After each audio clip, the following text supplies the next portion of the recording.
So today is a very special day. We're all skiing down one last time as a form. I'm very excited, however, I know that this is coming to an end. After 7 years, I feel grateful for being part of Aiglon.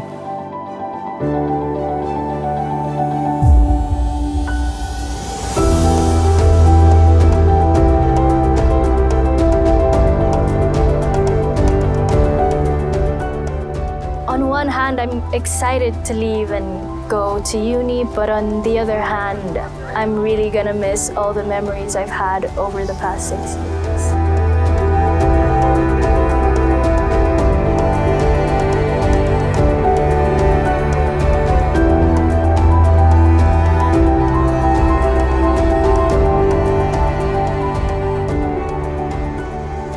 I think our dash was a really special memory for me because it was the one time I remember our whole form really being together and bonding for a long extended period of time.